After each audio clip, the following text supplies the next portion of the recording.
المنشود. وهل آن الأوان للخروج من المقاربات الأمنية الصفرية نحو نظام أمني خليجي جديد؟ الخروج من المقاربات الصفرية مؤتمر بحثي مشترك بين مركز الجزيرة للدراسات ومركز دراسات الخليج، الدوحة، من 19 إلى 20 يناير كانون الثاني 2020. هل بات الخليج بحاجة إلى منظومة أمنية جديدة بعد فشله في مواجهة التحديات التي تعصف به؟ ما هي ملامح النظام الأمني المنشود؟ وهل آن الأوان للخروج من المقاربات الأمنية الصفرية نحو نظام أمني خليجي جديد؟ الخروج من المقاربات الصفرية مؤتمر بحثي مشترك بين مركز الجزيرة للدراسات ومركز دراسات الخليج، الدوحة، من 19 إلى 20 يناير كانون الثاني 2020.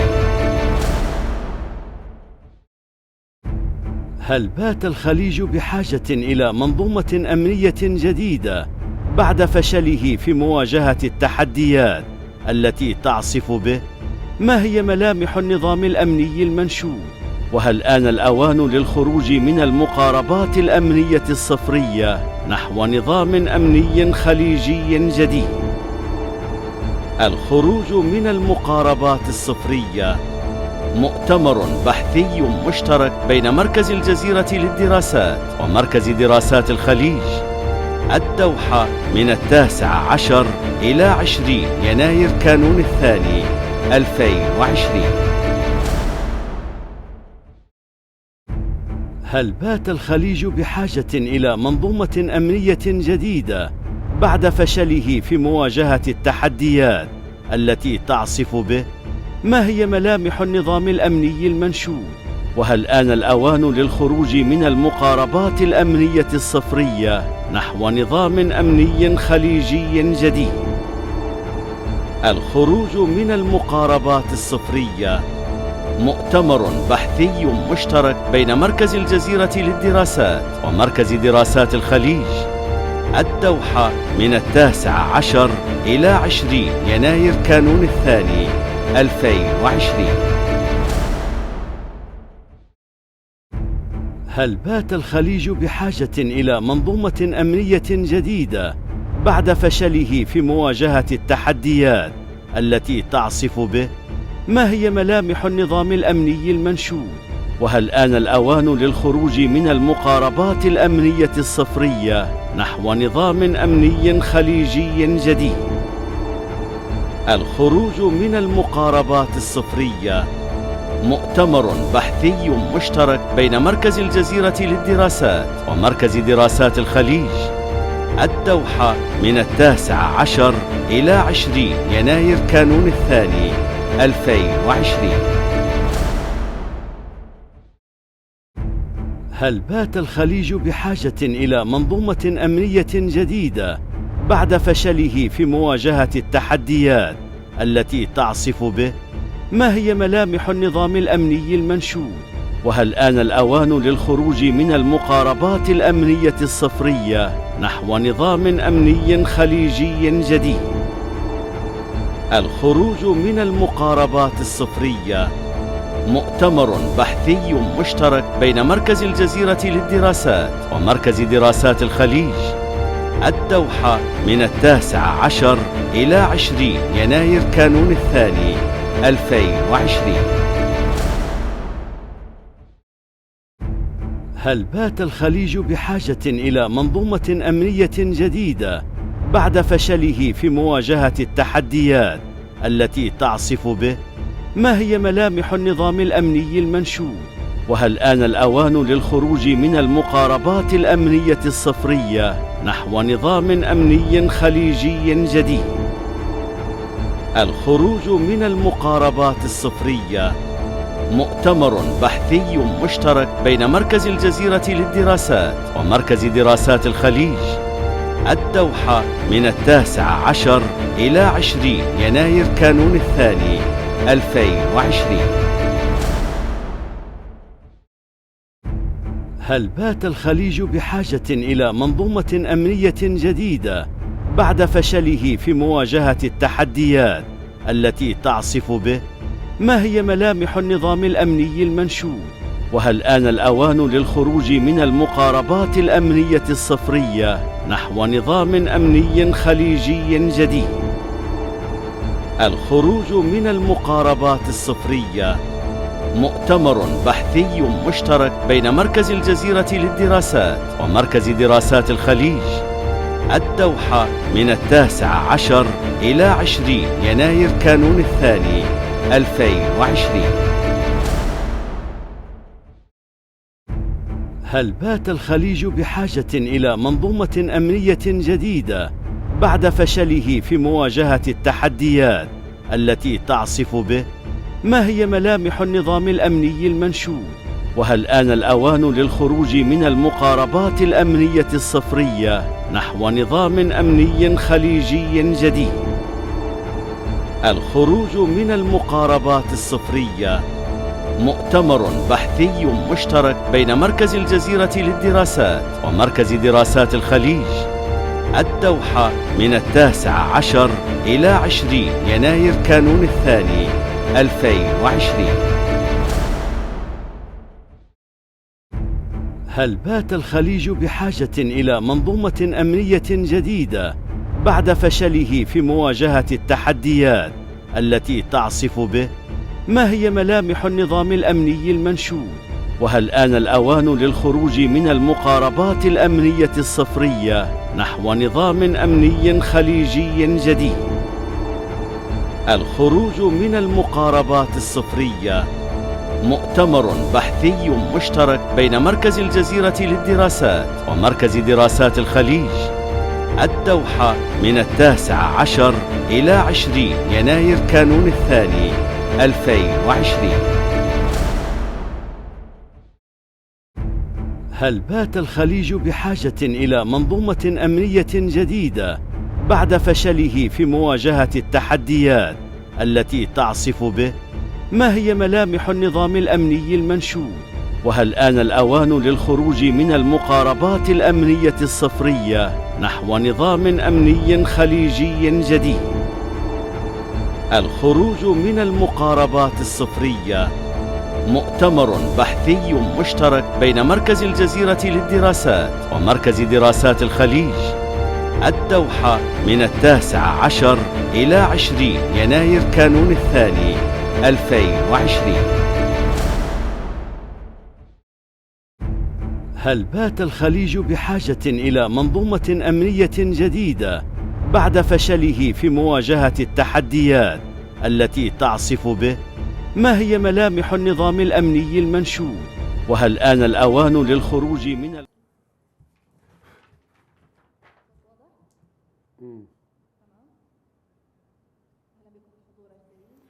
Ladies and gentlemen, welcome back to the second session, to the second panel session, the fifth since yesterday.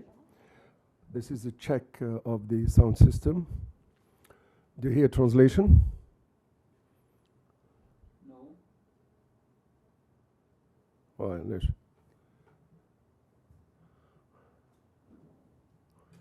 Do you hear me? This is a test for interpretation. Do you hear me? Sound check, please. Do you hear me?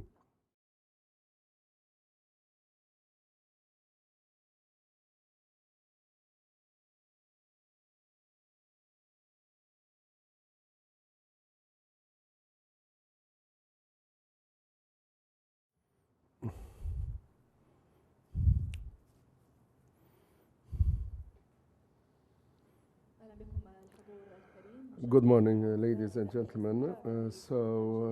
We're going to continue our discussion.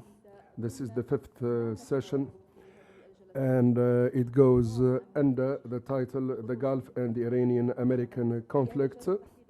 So this fifth session, as I said, is under the title or the name, The Gulf and the Iranian-American Conflict.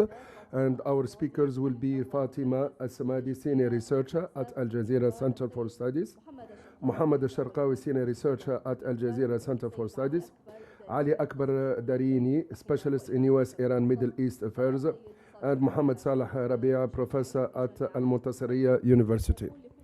So for every speaker is allocated 15 minutes. Then we're going to give the floor for our guests to ask questions, and then of course we're going to provide them with answers. Now we're going to start with Fatima Asmadi.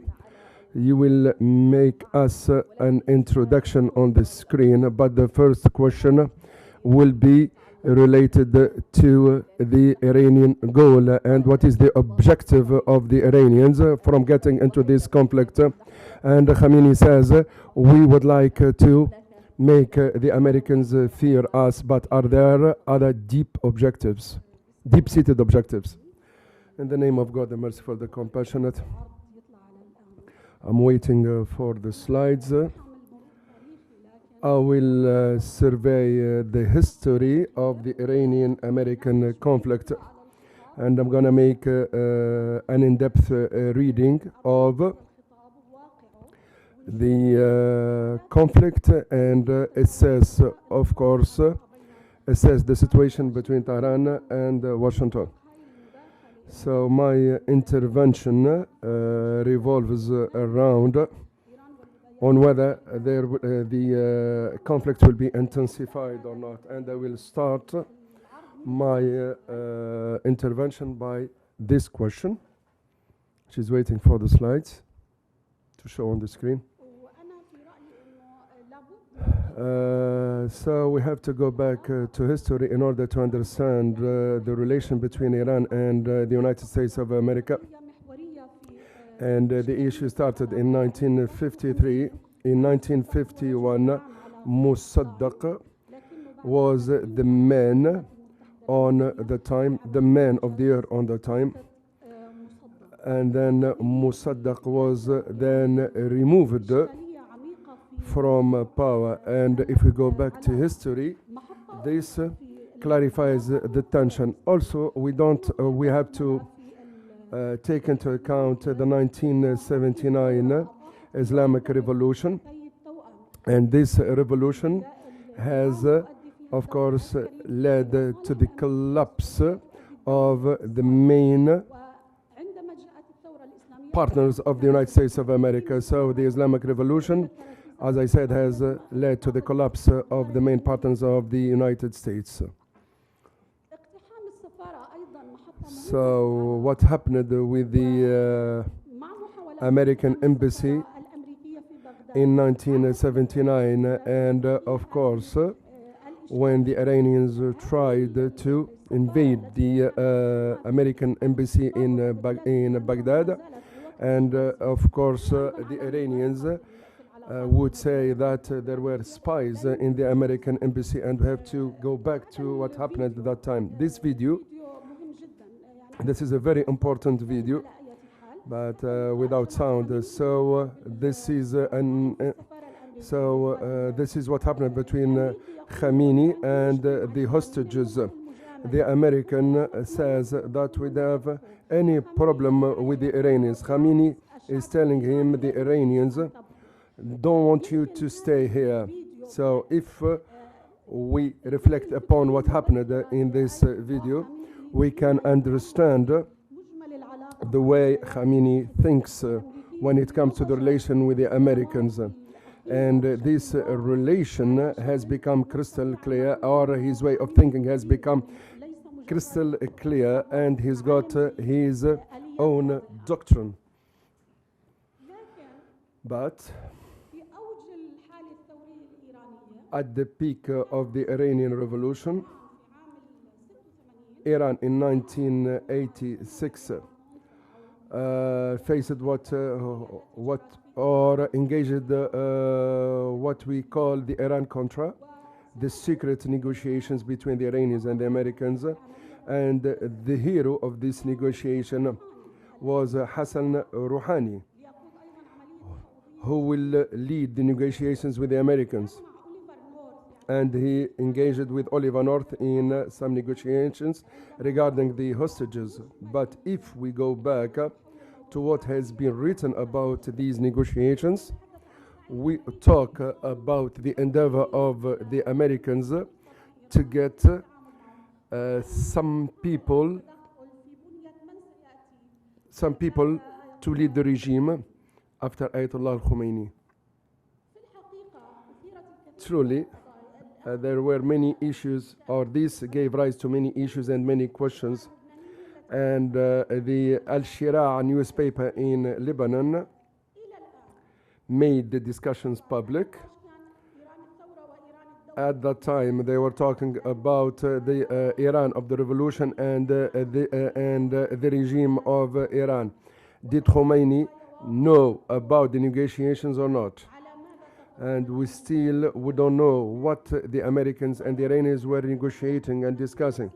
Hashemi Rafsanjani, in his memories, Ayatollah Muntadiri also included the different memories and different stories.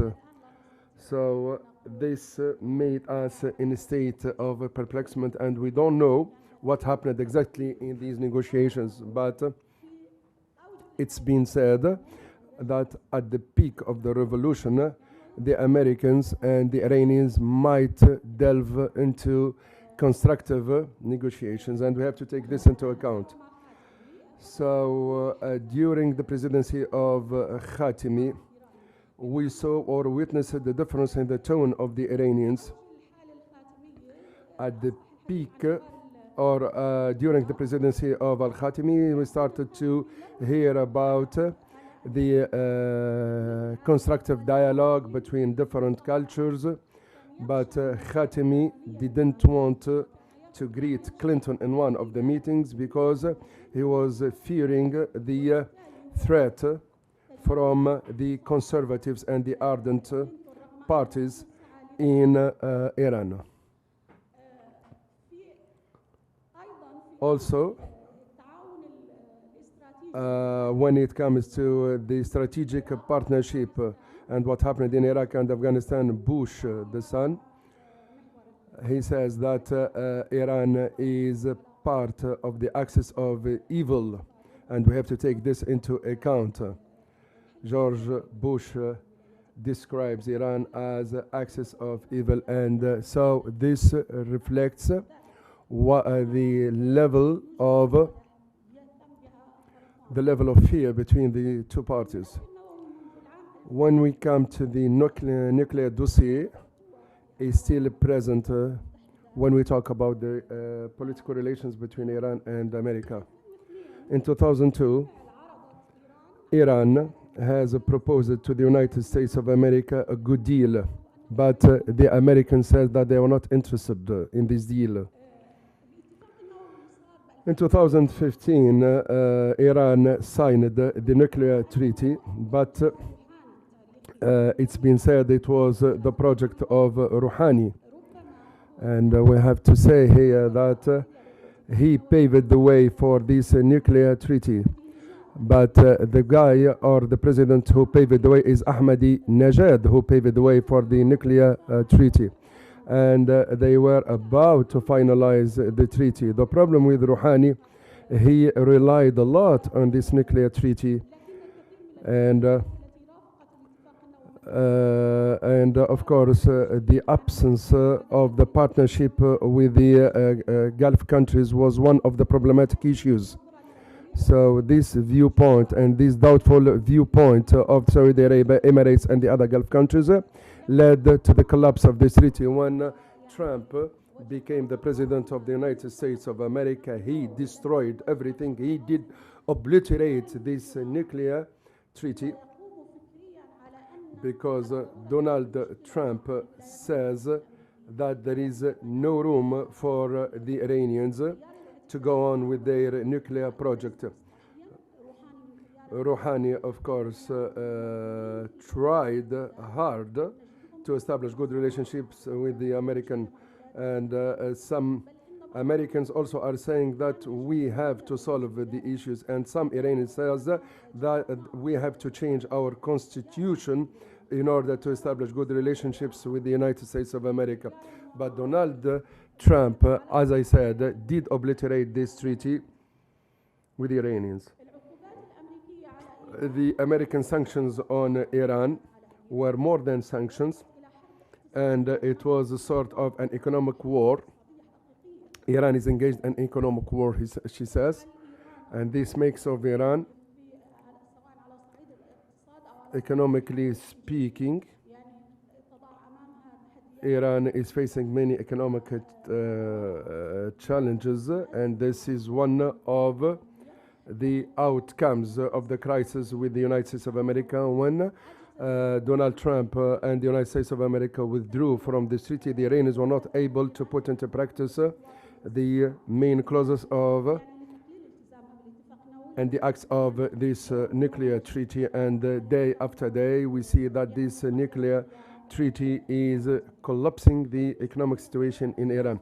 When we come to the assassination of Qasem Soleimani, this is a cornerstone in the historical relationship between America and the United States of America. And most important here, we have to understand, so now there is a new slogan embraced by the Iranians. We have to get the American troops and armed forces out of the region.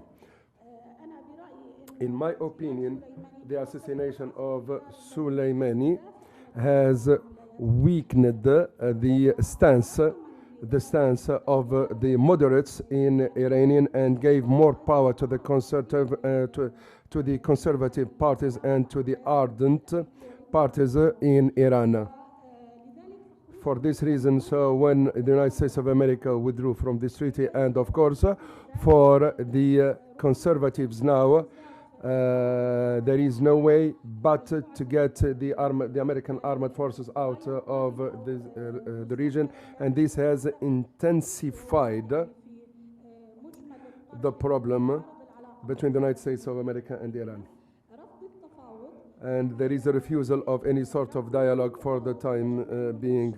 During the period of Rouhani, during the period of Rouhani, he was supported to delve into this dialogue with the dialogue of the United States of America. But after the assassination of Soleimani, things have turned upside down, and now, of course, the Iranians started to look for an escape hatch, and they are looking for different ways to strengthen their economy away from oil production. So this is one of the studies.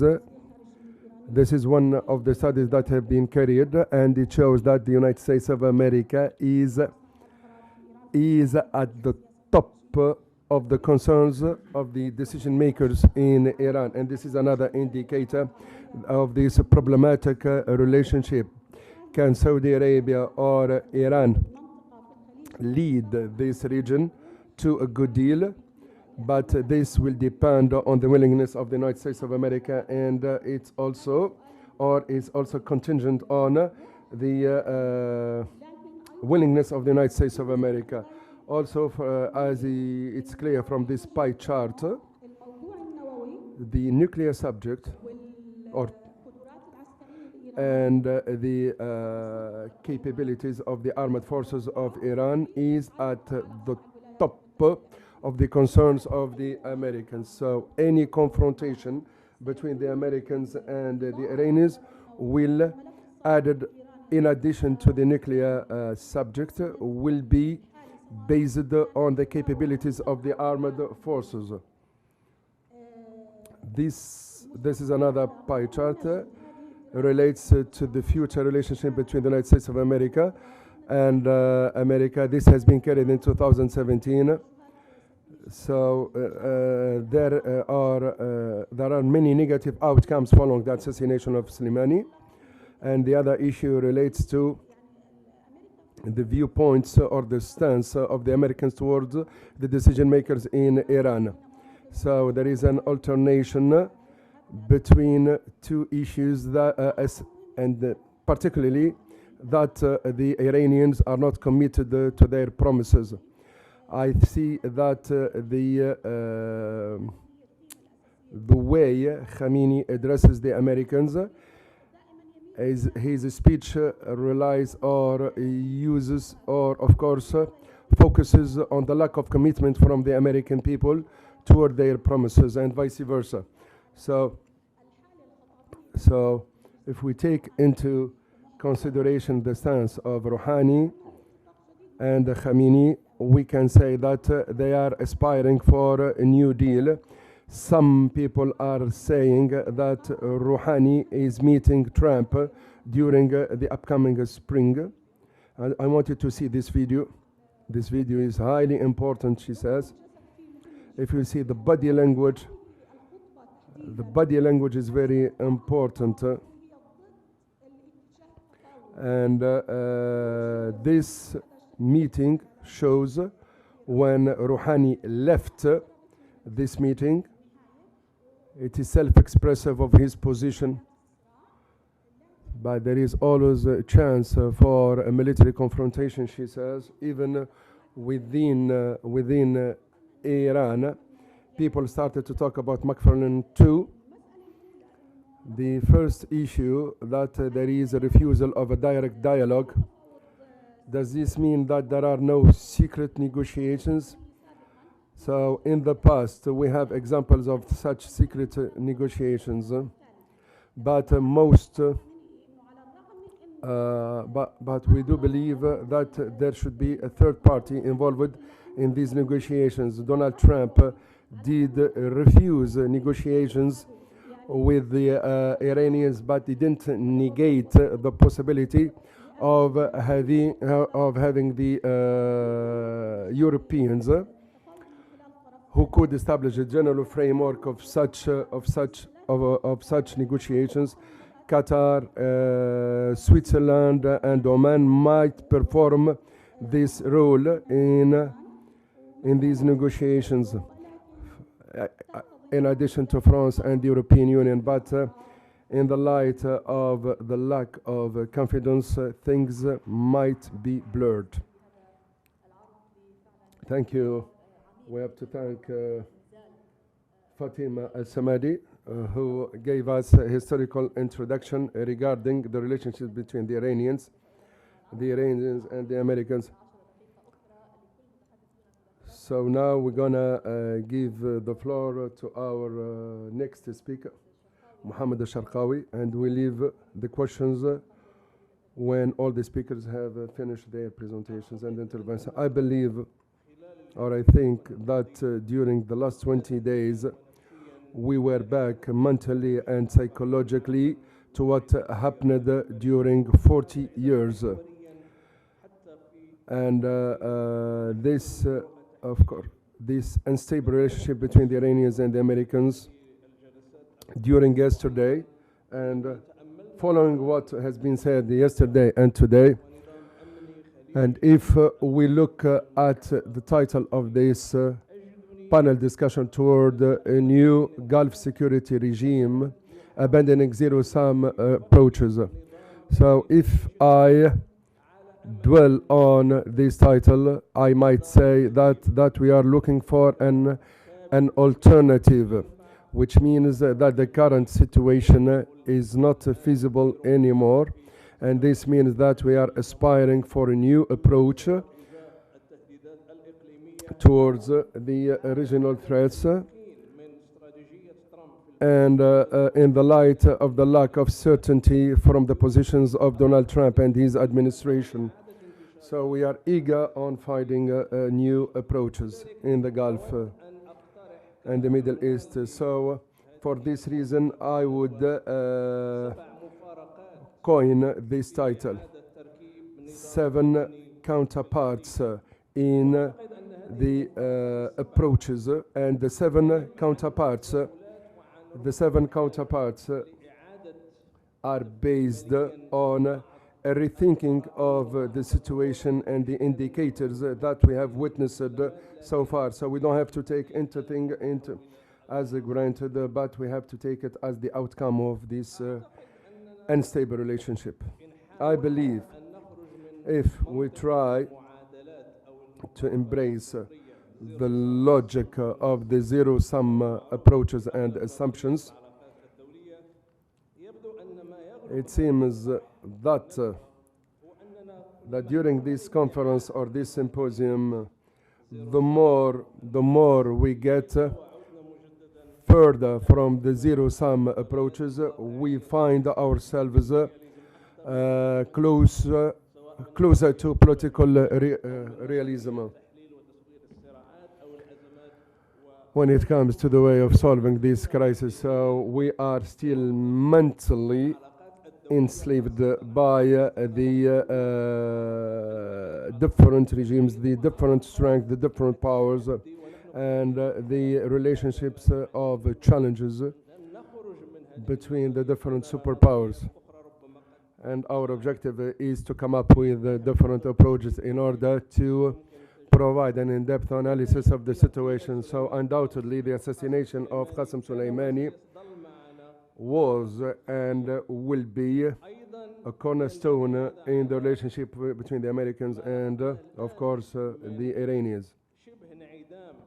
So for the time being we can see a sort we can now see a different approach in the region. We remember what happened in the Iraqi war and the repercussions, the creation of ISIS, the different militia.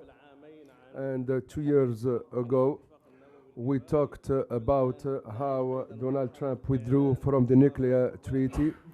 And now we are talking about the blockade imposed on Qatar by Egypt, Bahrain, Saudi Arabia, and the United Emirates. All these are threats, clear threats and intertwined threats, regionally, nationally, and worldwide. The duality of these threats compared to the Iranian threats in the past. I have also observed that we are concerned with these zero-sum approaches and equation, and now we are relying on hard security, and sometimes at the expense of smooth or soft security. So I move, following on from that, I go to the second approach. Any attempt to rebuild the Gulf security strategy means that we have to start from scratch. But we have to understand that the Gulf countries or the GCC countries must understand that the issue and the military bases in the Gulf region, which are now we have 50 military bases. Most of them 90 or 29 military bases of the United States of America. Trump said many times that he want to withdraw, but there are 54,000 military troops in the region, and this goes counter to what Donald Trump is saying. There are 12 Gulf countries and Arab countries hosting these military bases, and they take it as a pillar of the regional security. Of course, we have to mention Kuwait, Emirates, Turkey, Oman, and Qatar. Also, there is a hidden competition between these countries, like France, like Britain, Russia, China, Italy. All they are competing to have their military bases here. We started to know about the Japanese military base. This means that all the other countries are trying to prove themselves in the Gulf region. I would like also to address your attention to a study by Chatham House, U.S. military policy in the Middle East, an appraisal or an evaluation and assessment of the military policy in the Gulf. And I would quote two expressions. So this study says that the presence of the American military troops are part of a negotiation between the Gulf countries and the Americans. America wants to have a foot in the Gulf countries, but at the same time, the United States of America can exercise its power on the Gulf countries. And despite the criticism of Donald Trump regarding the presence in the Gulf, but during his presidency, the number of the military troops increased in numbers. Trump in 2018, and I quote, he says, we have $7 billion in the Gulf. And on the other side, Russia 6 months ago gave a proposal to the United Nations, and Russia says that this could be or establish a general framework of the security of the Gulf countries and how this can be put into practice thanks through the Arab League and the Islamic Council. But we have to ask our question, does the Arab League perform any role? So Moscow is on the line now, and they want to have, Russia wants to have a say in re-establishing the security system in the Gulf region. But the question to be asked now, the Americanization of the security system in the Gulf, and now moving towards a new step. Now we can talk about the internationalization of the security system. In one of the session yesterday, I asked the question, is there any security system coming out from the national values of the GCC countries? 2 weeks ago, one of the most renowned military experts wrote in the Washington Post, he says the failure of the American strategy in the GCC countries and the Gulf might lead the Americans to lose the GCC countries and Iraq. So now my question is there any sort of a strategic logic that might help the GCC countries to get out from any influence or dispense with any influence with the Americans or the Russians? Can we find an alternative in the Gulf countries?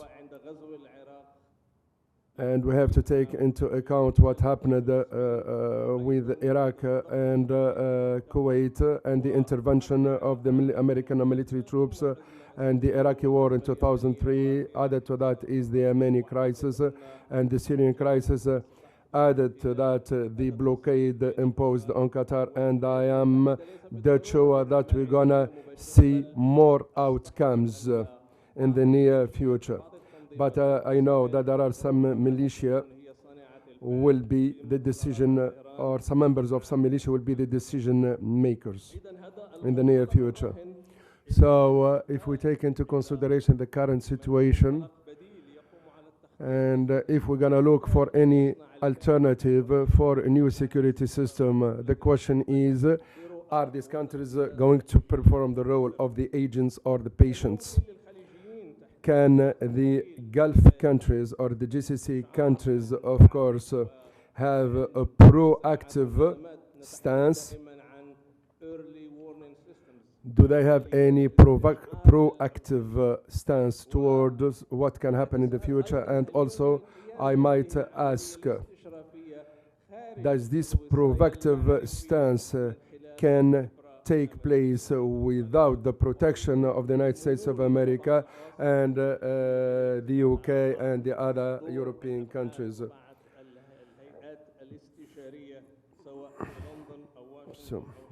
So most of the Gulf countries, they says, depend on the protection of the United States and the European countries, he says. And the third issue revolves around about how we can establish a security system based on the 5 main countries. And these 5 countries, he says, might be part of this security system. The Israelis, the Iranians, the Americans, and the Russians, and the Turkish. So these are the 5 pillars of any security system, and there will be no room for any security system if we don't take these 5 countries into account. So whether we like it or not, no security system can be put into practice without these countries. Last July, I was invited to deliver a speech in France, and I was invited in order to talk about, and I have to say that in 2019 and 2020, we are not talking about unified GCC.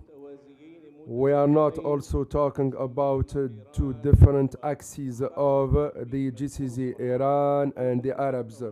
But you can choose any descriptive labels. But I have to say, we are now talking about a Gulf region made on 3 pillars.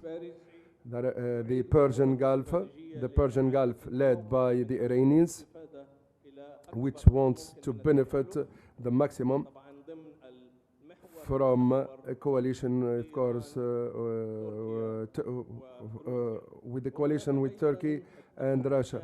And also, the second pillar, there is the intent to lessen the influence of the United States of America from helping or from pushing the American armed force to get out of Iraq. Since I am allocated only 1 minute,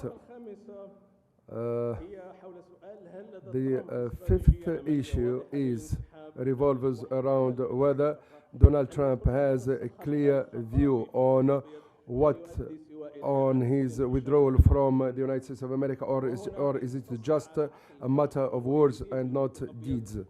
Of course, this will rely on whether or not the United States of America is ready to spend $7 billion in the Gulf or not. And also, we might say that Donald Trump, if Donald Trump remains in power up to 2024, he might, of course, and if he remains in office until 2024, we might be led to the final conclusion that the only protector could be the United States. Security a la carte, which means if you want to be protected, Donald Trump would say, this is the expense of our protection, security a la carte. So this guy, or this is Donald Trump and how he deals with the security issues in the GCC country. The last thing I want to talk about, and this might lead to your astonishment, I want to espouse allegiance all the time to the new or a new modern view of the of what happens. I might predict, I might say that the way of or the strategy of Donald Trump will obliterate any basis of any strategic security, and that's why I would propose a new approach. And maybe my vision and my stance will give rise to the anger of my colleagues in the GCCs. This new approach relies on a constructive dialogue, not between the Gulf countries and the United States and Israel and Moscow, and not among the Gulf countries, but I would propose a strategic dialogue between the GCC countries and Iran. Some of my colleagues would say that I have drunk something this morning, but I am embracing a realistic stance and viewpoint. The Americans and the Japanese, and after the Pearl Harbor attack, take this into consideration. Germany, the war between Germany and France, and how this led to a constructive coalition. The Strasbourg city now is reminiscent of the good coalition between France and Germany. Briefly, if we take into consideration the previous coalitions and the fights between the Japanese and the Americans, the question is why shouldn't we delve into the venture of a constructive dialogue between the Arabs and the Iranians?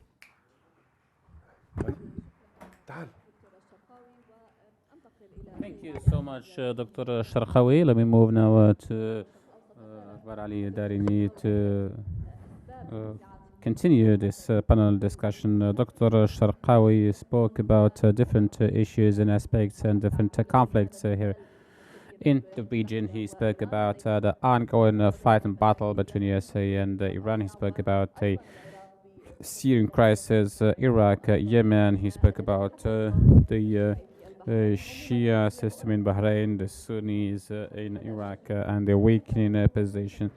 So you are very much interested to talk about the different reasons and approaches. You have 15 minutes. Go ahead.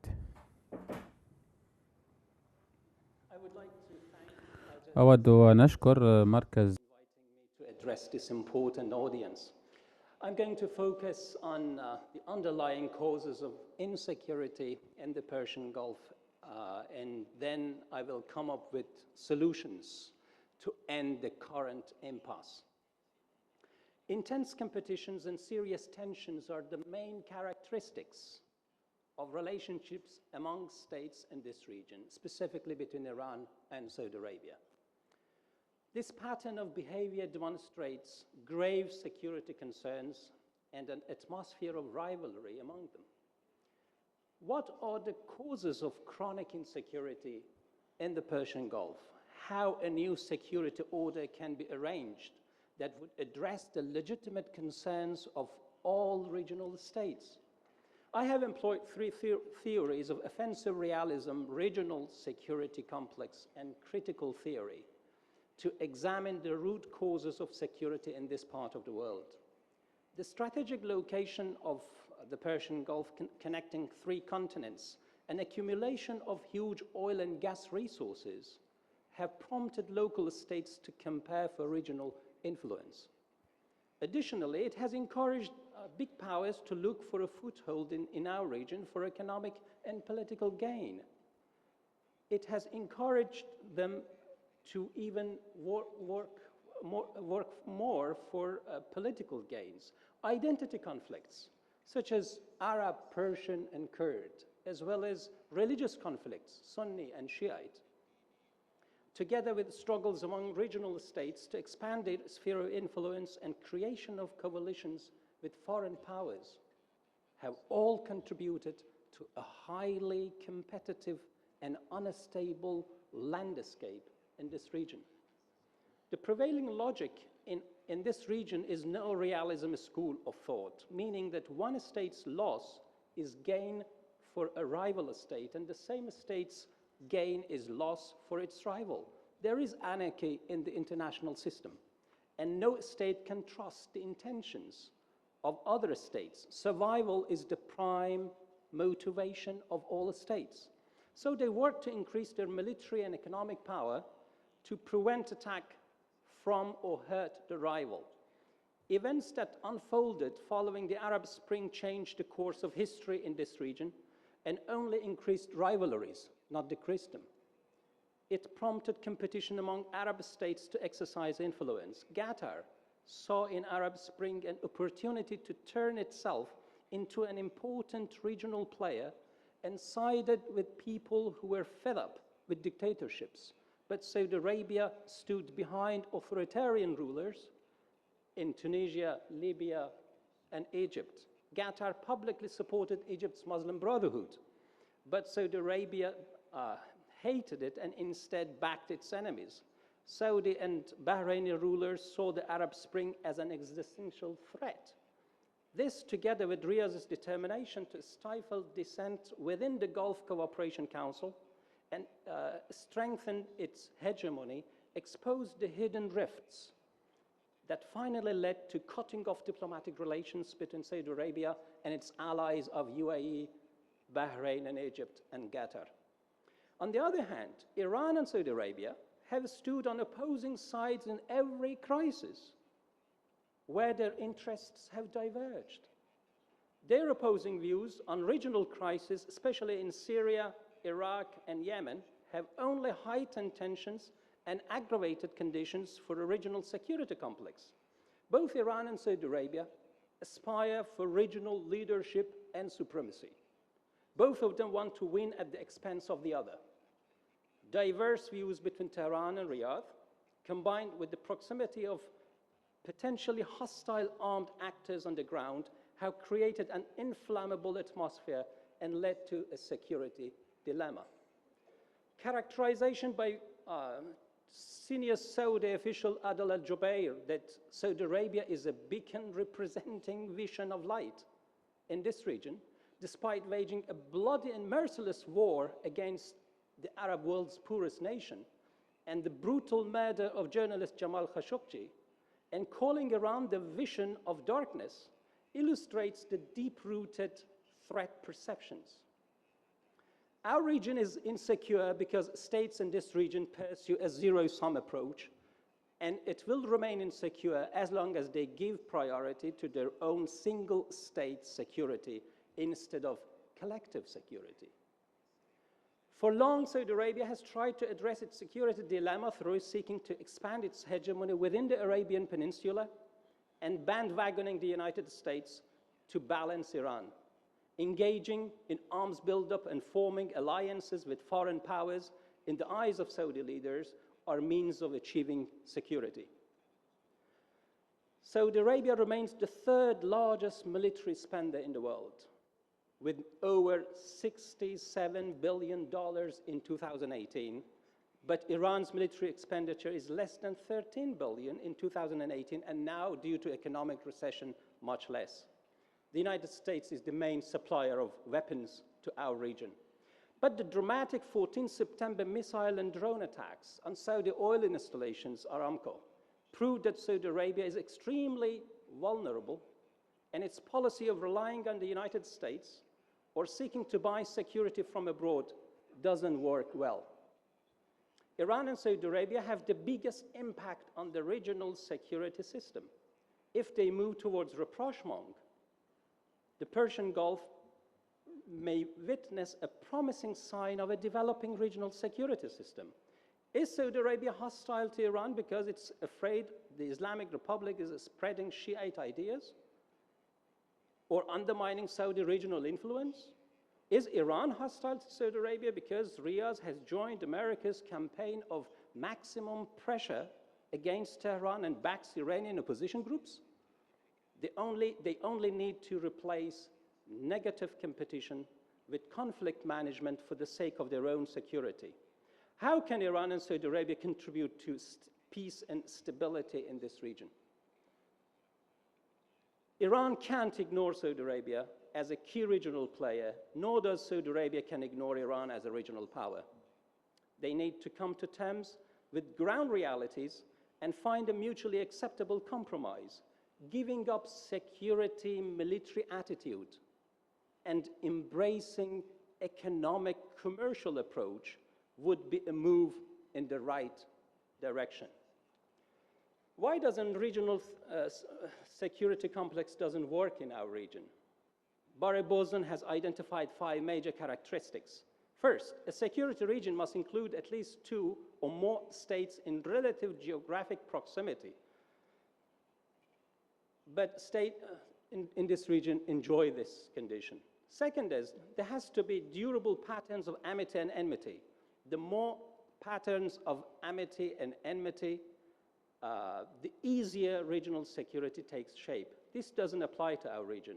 Third, states within a regional security system must not have identity, ethnic, and religious conflicts, although they do not need to have identical identity.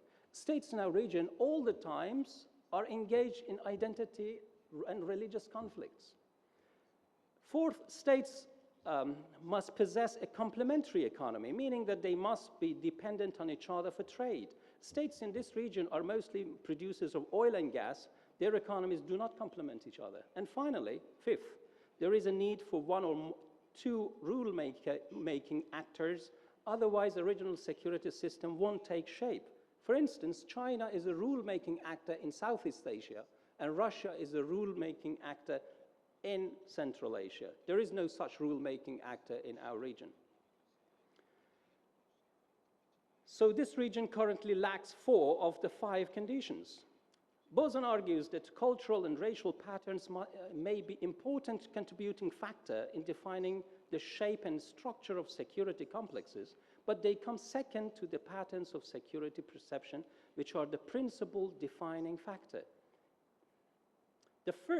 He posits that there are 2 general conditions that explain why a security complex may be hard to find. The first is weak states. Identifying a regional security complex where weak states exist is harder than regional security complex in a region where great powers are located, because weak states, due to their low power in comparison with their neighbors, have little impact on the structure of the complex.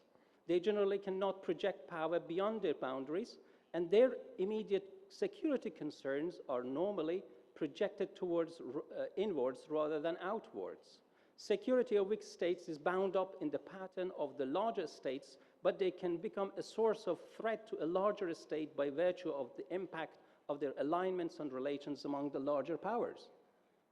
A second reason is overlay. Penetration of outside forces into a region in the form of direct military presence suppresses the normal operation of security dynamics that would naturally occur among the regional states. That's overlay.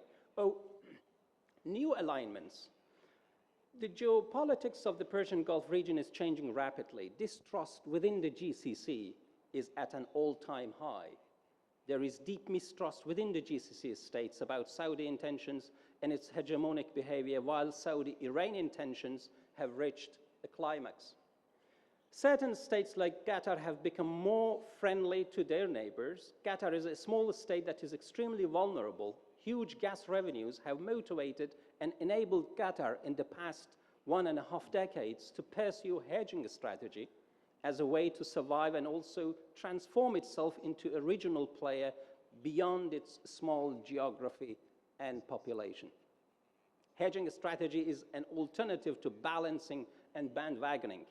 It's a multi-component middle position employed by small powers to enhance their security and address their perceived threats. Fearing Saudi domination is a common serious concern among the GCC states. That fear prompted Qatar to choose hedging strategy to enhance its regional role and move itself out of Saudi orbit. So relying on revenues earned from gas exports, the successful launch of Al Jazeera media network as means of soft power, establishing balanced relations with rival regional powers, Iran and Saudi Arabia, and giving concessions to global powers such as the United States, Qatar has succeeded in freeing itself from Saudi domination and turning itself into an important regional player. The world is now changing at a fast pace. The unipolar moment is over. We are facing increased global disorder. Interstate strategic competition is now the biggest global challenge. The world is gradually moving towards a multipolar system. Traditional strategic competitions are back. New alignments are taking shape in the world, including our region. A new alliance between Saudi Arabia and the United Arab Emirates, the 2 main political, military, and economic powers on the Arabian Peninsula, is having profound consequences. It's a new feature that has further shifted the dynamics in the Persian Gulf region. In response, Qatar is deepening its relations with their regional rivals, Turkey and Iran. Also look at the Turkey, Iran, Qatar, Oman axis against the Saudi, UAE, Bahrain, Egypt axis as a new form of alliance changing the strategic landscape in this region. Increasing demand for oil from major Asian economies such as China and India, and declining demand from the United States have propelled the giant Asian powers into large trading partners of our region. They have now more interest in this part of the world, encouraging them to be more active. Iran's pivot to Asia is also changing the dynamics in our region. Joint Iranian-Chinese, Russian naval drills in the northern Indian Ocean and the Arabian Sea in December served as a signal that relations between Tehran, Moscow, and Beijing are reaching a meaningful level. The unprecedented drills could also be interpreted as a way to balance US military presence in our region. The assassination of General Soleimani in Baghdad on the order of US President Trump is widely seen as a breach of Iraq's sovereignty, political independence, and a violation of the UN Charter. Dr. Ali. 1 minute. Okay. But I prefer to talk about it while addressing your questions, as I believe the assassination was the assassination of the century to pave the way for the implementation of the deal of the century. But let me focus on what is a win-win solution for our region. States in our region have generally adopted self-referenced security policies, and that have been self-defeating. Neorealism has not worked, and neoliberalism may not work either, mainly due to several reasons, including the rule of unresponsive governments in our region. But a new approach is required. Critical theory works here. How our region can be transformed. Critical theory challenges neorealism's assumptions and offers alternative ideas and practices. Our region is in need of internal security talks at the state level and people-to-people dialogue at the elite level. For too long, there has been mistrust and conflict in this region, and for a very long period of time, our regions have armed themselves, invaded, bombarded, occupied, and embargoed each other. Now, states in this region can choose to continue the path of zero-sum approach and face the consequential tensions and instability that it brings, or collectively choose peace and security for the sake of all. How can the GCC expect to succeed when it has been created to confront Iran? How can the GCC work as a security complex when it has excluded major local actors, Iran and Iraq? Security can be achieved only when all littoral states feel secure, all 8 states in this region. To create a minimum of trust, promoting academic dialogue, engaging in joint academic projects, and promoting tourism is the way ahead. Lack of dialogue has led to a widening of the existing gap between Iran and its Arab neighbors. Consequently, this has led in greater misunderstanding and mistrust. On behalf of Allama Tabatabai University in Tehran, I would like to propose a joint Iran-Arab initiative for dialogue to narrow this gap. Boosting bilateral and multilateral trade is another solution. Nothing is a better solution than interaction to help change threat perceptions. Believe me, interaction does a miracle. Institutions remain, but governments go. Interaction is the way for Iran and its Arab neighbors to move forward. In a few seconds, I will finish. Iran's twin offers of signing non-aggression pacts and Hormuz peace endeavor that call for a regional security arrangement, including all 8 regional states, deserve to be investigated and taken seriously. There is a legitimate basis to move forward. The UN Charter, avoiding bad language, respecting the borders, sovereignty, and territorial integrity of all the states, and resorting to peaceful dialogue instead of waging war to resolve disputes is a first practical step. To that end, terminating the catastrophic war in Yemen will greatly reduce regional tensions.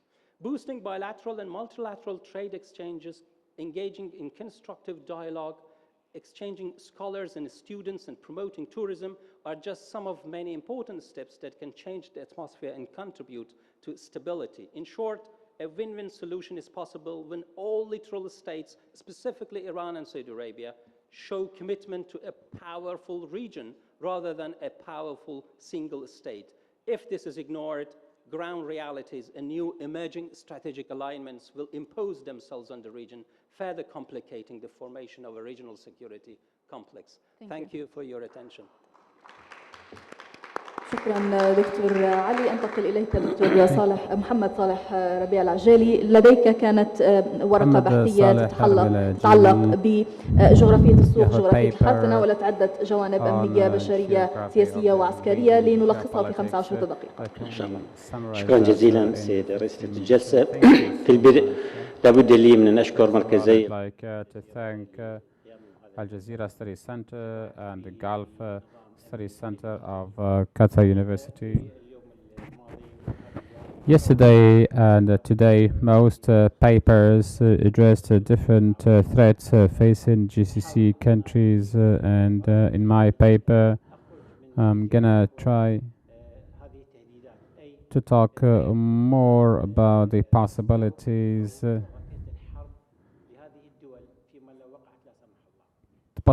that these countries have in case any war breaks out in the region. So there is a need to use geography or to invest geographic factors in order to avoid any war and to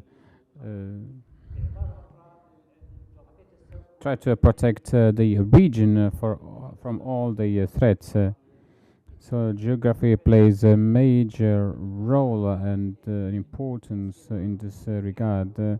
We are talking especially about maritime corridors, straits, all water countries, and among them also smaller countries need to have some contingency plans in case of war. We live in an ever-changing world. And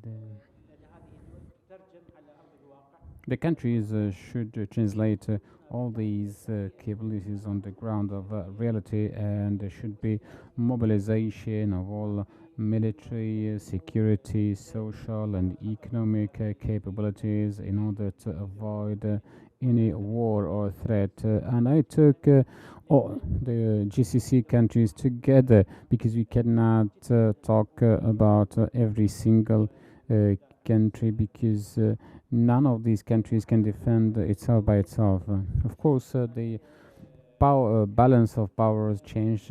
There are now new weapons, biological, climate weapons and electronic weapons, and through this new generation of weapons, you can control and dominate different parts of the world. And also there is an economic power in order to dominate other rivals. So it's not only about the military capability.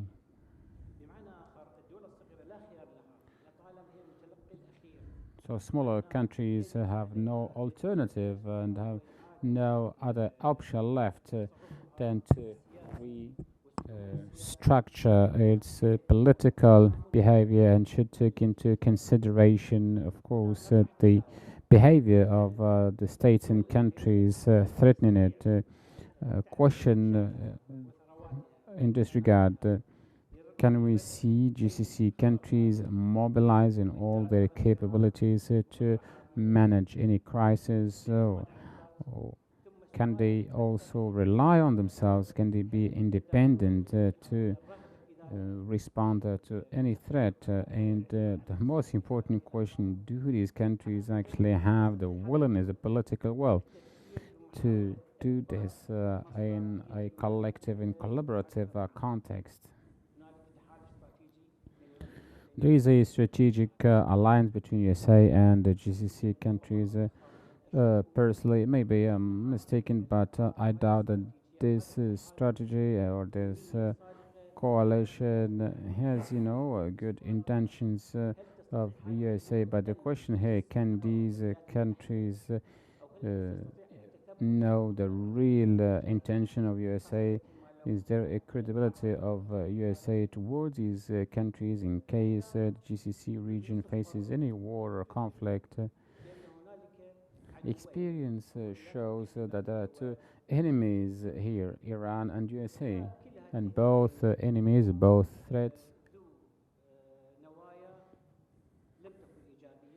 never had positive intentions, and a large part of it was not known, especially the Iranian-US relations, and the evidence that no single Iranian was killed by USA, and also vice versa.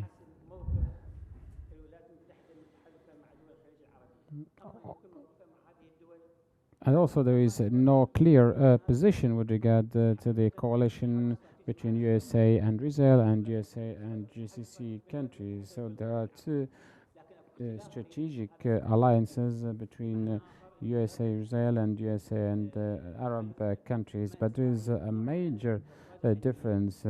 The intention is clear with regard to the US-Israeli coalition, but on the other hand, the US and GCC coalition or alliance is not an alliance with a clear and positive intention.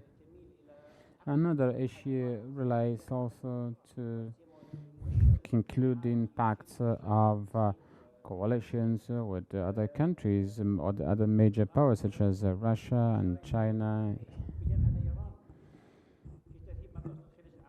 and also USA also bets on Iran to organize the region, and all politicians of GCC countries know that there is a strong relation between both countries.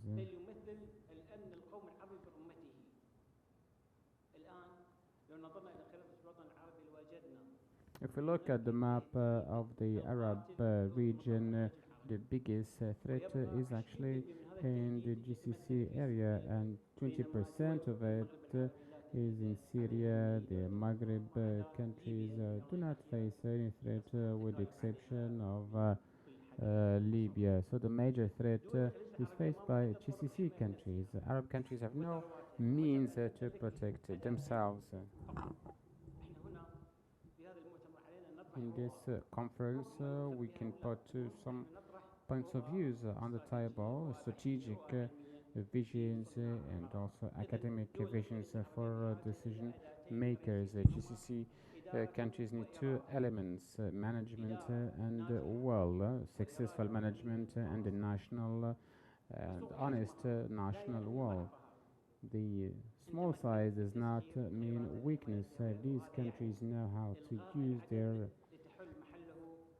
capabilities, so they should rather go for quality than for quantities, especially that we are today in the 21st century. So technology is vital. As example, instead of relying completely on USA, it's rather better to improve their equipment. Turkey went towards Russia, although Turkey is a member of the NATO, and Turkey imported the S-400 missile system despite the US opposition. So why cannot the GCC countries do the same also? Another issue, the GCC countries should train their own citizens to manage any crisis that might arise, and also they can collaborate with other Arab nations. GCC countries have many aspects of strength, especially the geographic location, economic resources, and all this can be used to defend the region. And also the Arab nation is patriotic, revolutionary, and any Arab nation can rely on its population and mobilize its population to respond to any threat or crisis.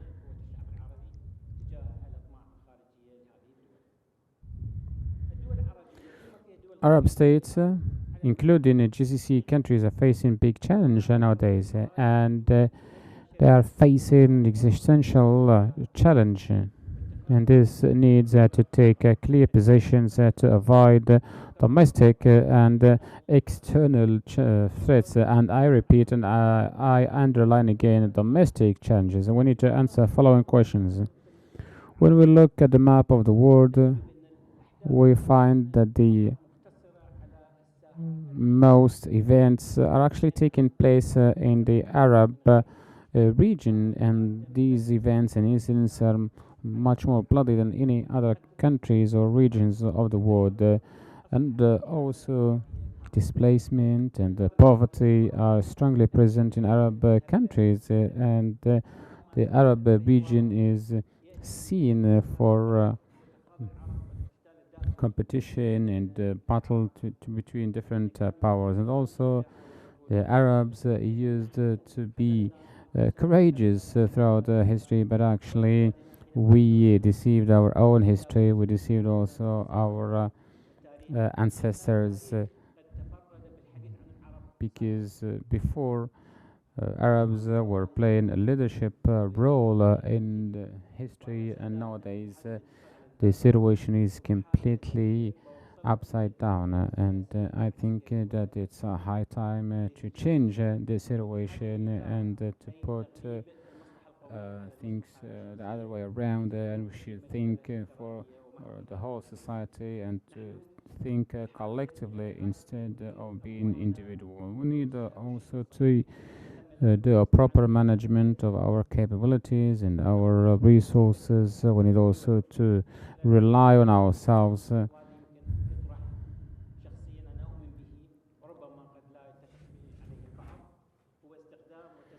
And also, I think that we should strike new alliances with countries such as Sudan, Egypt, and Morocco, and these countries have more strength.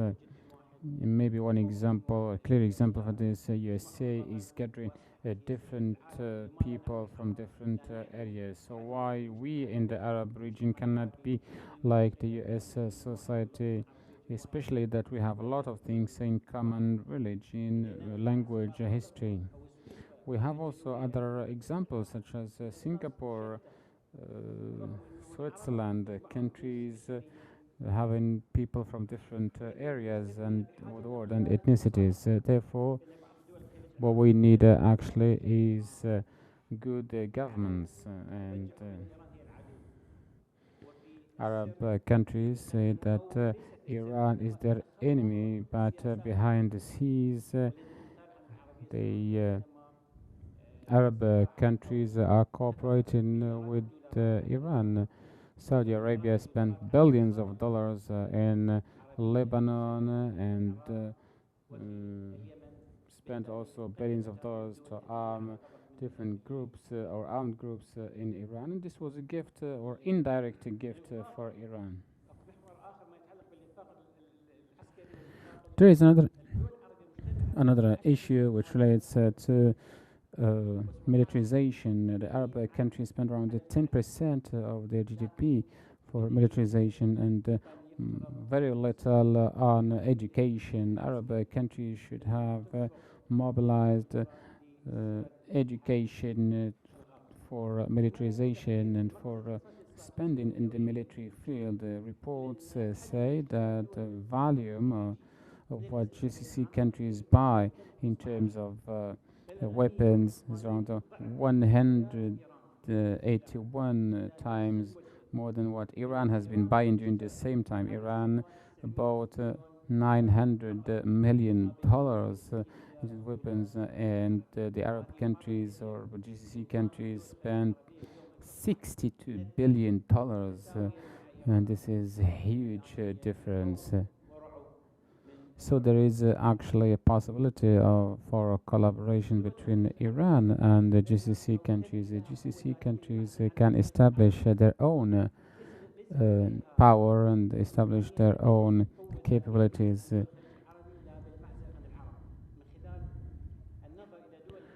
And GCC countries should act as one group and with their own military capabilities and with their own military power, they can be independent.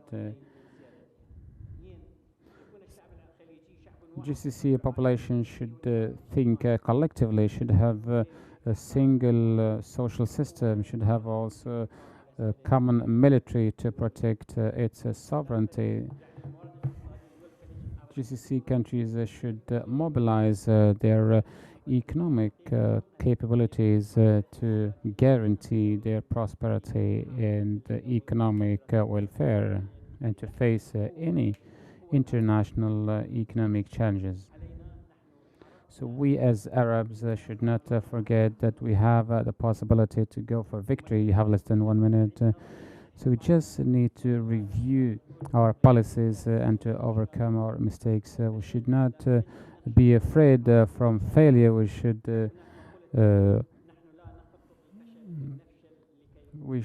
learn from failure, and we should not be afraid from failure. Last aspect I want to mention here, there was a meeting between the Prime Minister of Great Britain at that time in 1961, and I think that this is something which we need to learn from it.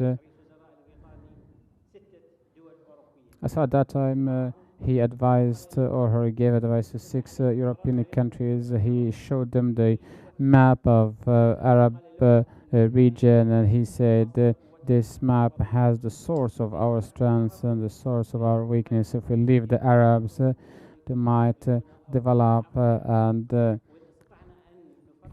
get stronger than us. If we are able to divide the Arabs, this is the secret of our strength and of our power. But Campbell Pallerman said this region should remain weak.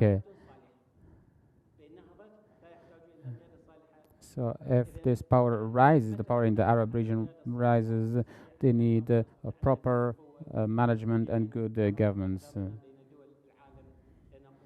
So once we have good governance, we can be a strong nation. Thank you. So now we're going to give the floor to ask some questions, and I'm going to jot down the questions. Dr. Fatma, you talked about the beginning of Khamenei, and from the very outset he was proactive about the presence of the United States in the GCC. But what is the position of Iran now with regard to the crises? As far as the oratory speech of Khomeini, Ayatollah Khomeini was all the time was all the time making a speech around the fact that Iran must face the United States of America, and there must be a sort of ideology based on the lack of trust and confidence that the Americans are liars and you cannot trust them. So this was crystal clear from all the speeches made by Ayatollah Khomeini. And let's remember that the conflict between Hashemi Rafsanjani and Ayatollah Khomeini was reducible to the intervention of the Americans. Rafsanjani and Ayatollah Khomeini had different views towards the United States of America. Hashemi Rafsanjani, at the end of his life, said was for the idea that Ayatollah Khomeini will stop using the logo and the slogans "Death to America." So this issue. So when it comes to building the power and the strength, this happened with regards to the mechanisms embraced by Ayatollah Khomeini, and the National Guard was involved in any decision making. During Ayatollah Khomeini, the National Guard was not part of any decision making, but getting the National Guard closer to the decision makers made them able to, of course, formulate their stances and their viewpoints. And that's why we can see the presence of the National Guard. So with the presence of the Iranian National Guard, but also with the increase of the power of the National Guards, we saw also a moderate, or the rise of the moderate, or of the moderates.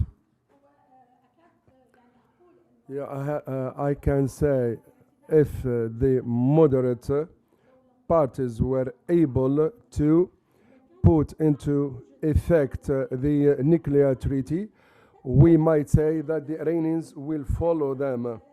But with the decision of Donald Trump, he weakened the stance of the moderate-minded people. After the nuclear treaty was signed, Rouhani and his followers was giving rise to this sort of debate about the possible constructive relationships with the United States of America, but all these premises of success were obliterated by Donald Trump. So after the sanctions have been imposed once again, and this led to the inflation, and after the sanctions started to affect different families and different people, then the stance has changed completely. So Donald Trump has left nothing for the moderate-minded people to have a say in the political decision-making process. And this also has led the Iranians to ignore the neighboring countries. So the relationship with the Europeans was not beneficial. The nuclear treaty was not beneficial. So can we say that the approaches of Iran are related, were closely related to the change of the presidency in the United States of America, and with the arrival of Donald Trump? Of course, the political process in the United States has deeply and adversely affected the Iranians.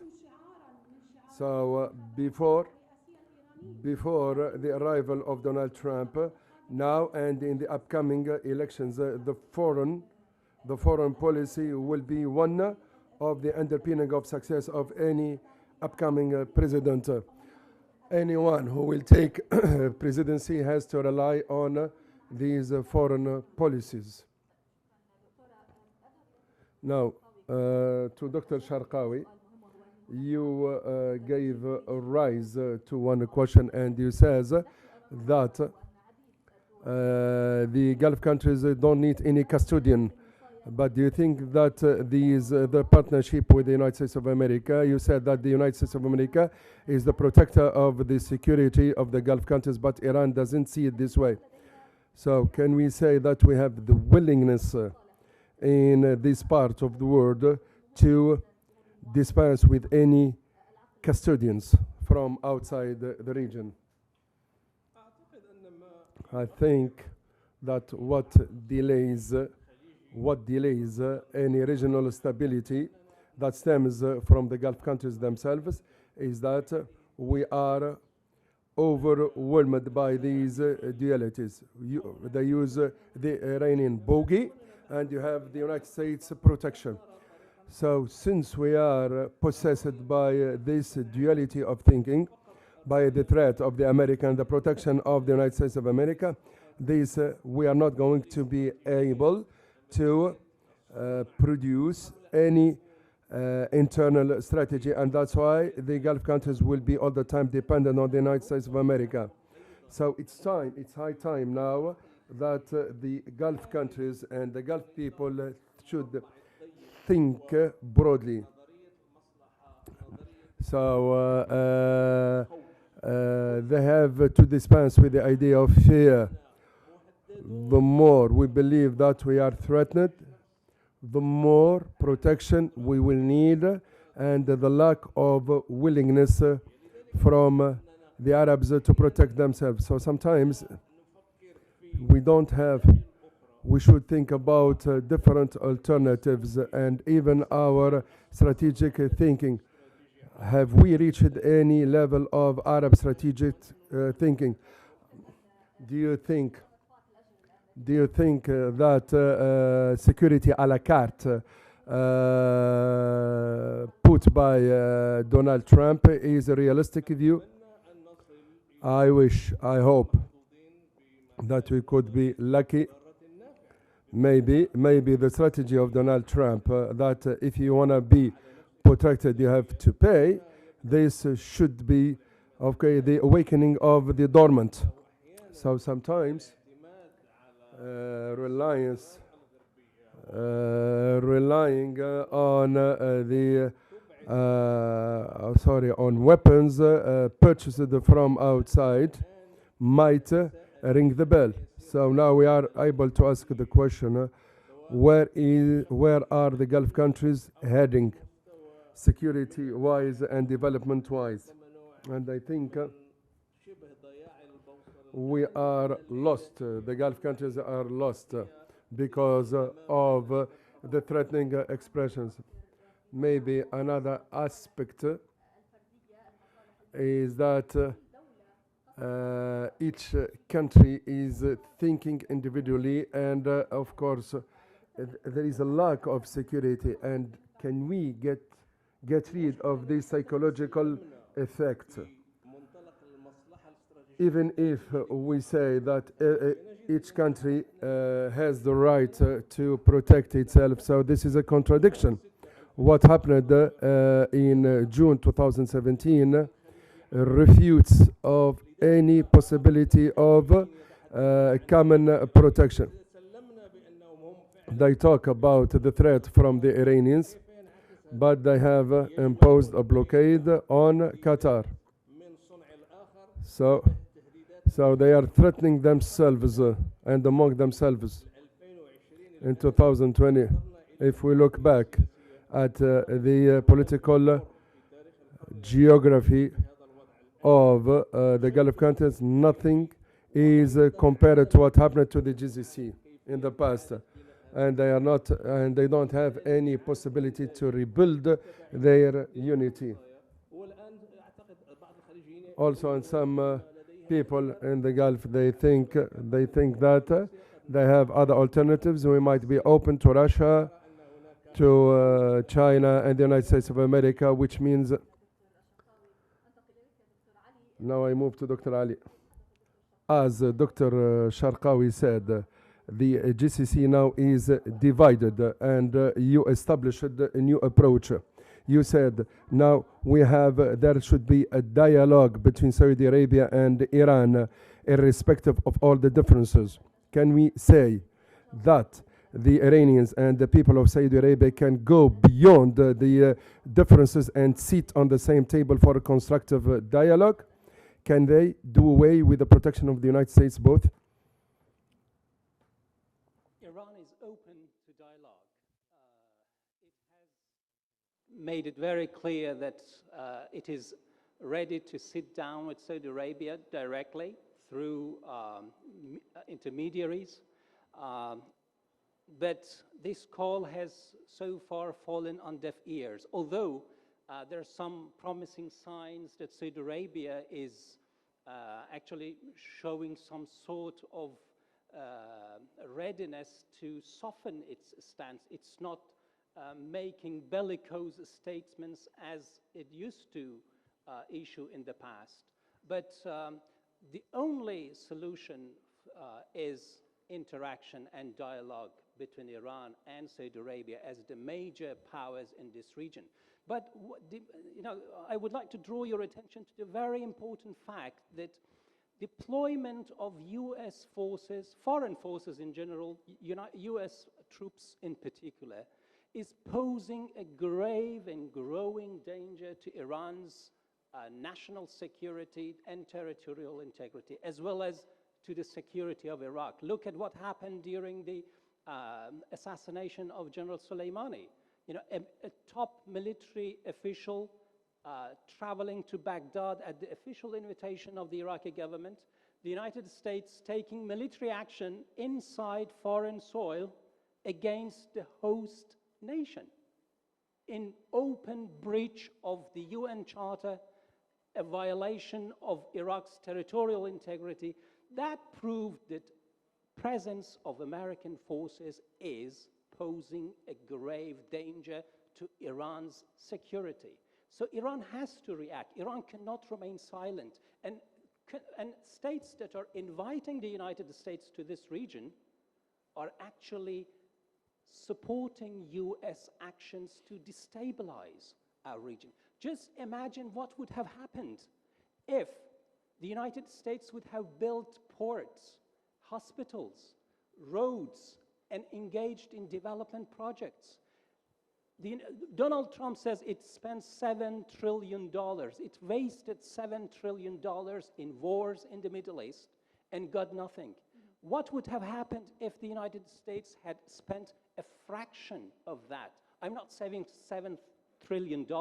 Let's say $7 billion in this region. I imagine people in the Middle East would have worshipped America. سأعطي المجال دكتور علي إن سمحت لي الآن للحضور الكريم لمداخلات بالتأكيد. So now we're going to give the floor to our attendees. شكرا جزيلا. My question is to Dr. Ali.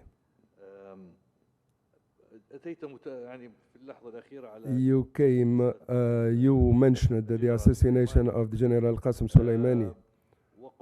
And you said that this violates the international treaties because the assassination took place in Iraq. But also Iran, when made the retaliation, apart from what happened, of course, and our position towards the retaliation and that nobody was hurt, and how the Iranians were proud of this retaliation. Why did you choose Iraq for this retaliation, despite the fact that you could have targeted the military bases from Iran and not in Iraq? And you could of course have attacked the Fifth Fleet, but not on the soil of Iraq. Why did you choose Iraq, and you violated of course the rights of the Iraqis? Under Article 51 of the UN Charter, Iran has the right to self-defense. The United States carried out military operations against Iraqi and Iranian targets inside the Iraqi soil, and Iran has every legitimate right to respond in kind.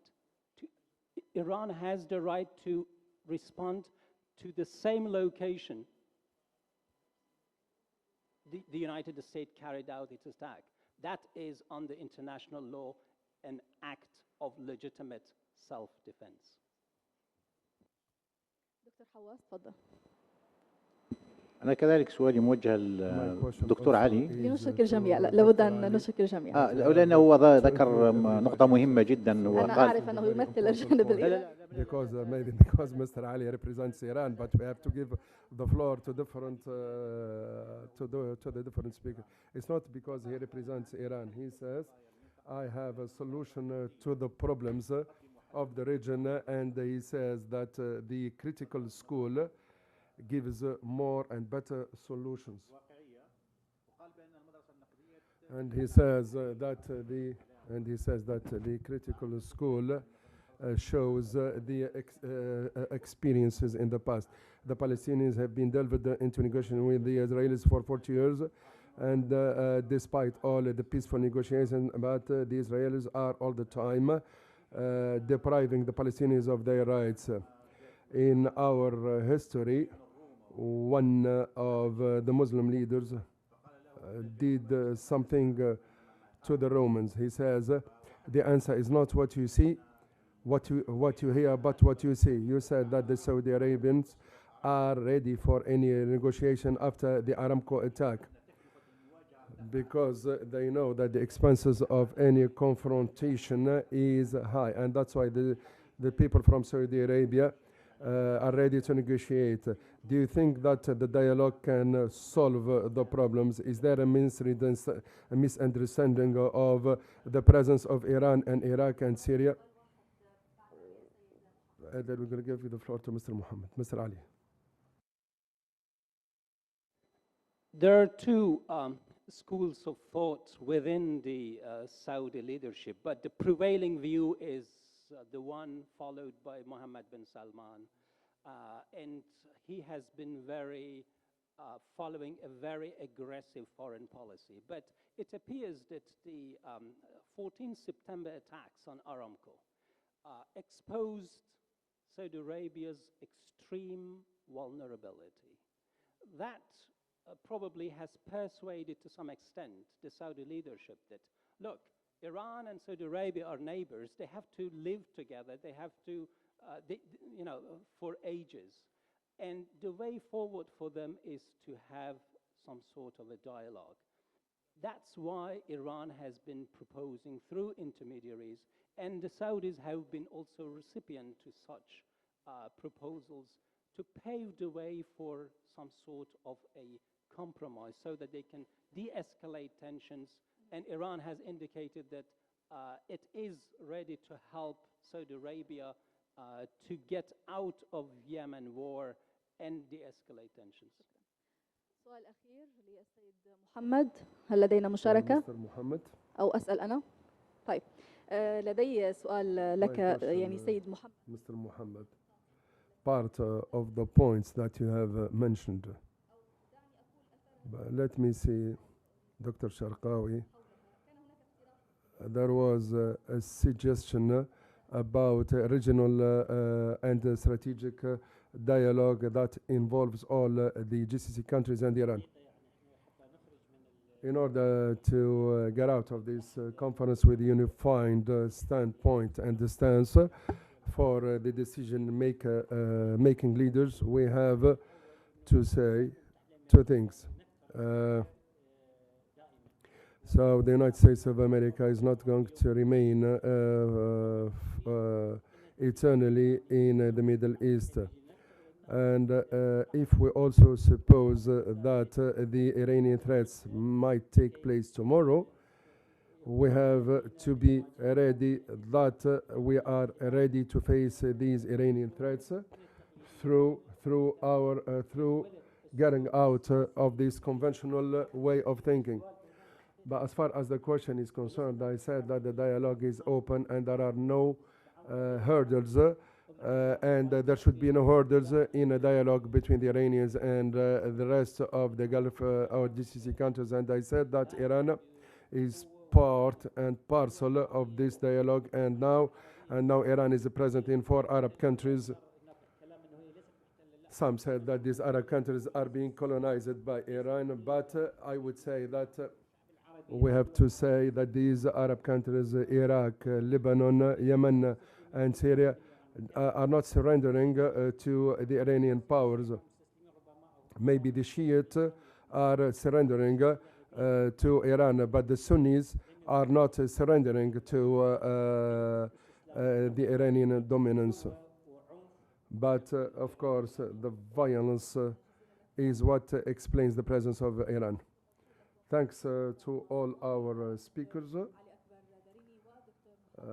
Fatma Samadi, Muhammad Sharqawi, Al-Akbar Darini, and Muhammad Salah Arabi. The upcoming 6th session will be under the title of Turkey and Gulf Security, Perceptions and Politics at 2 o'clock. المقاربات الأمنية الصفرية نحو نظام أمني خليجي جديد. الخروج من المقاربات الصفرية مؤتمر بحثي مشترك بين مركز الجزيرة للدراسات ومركز دراسات الخليج، الدوحة، من 19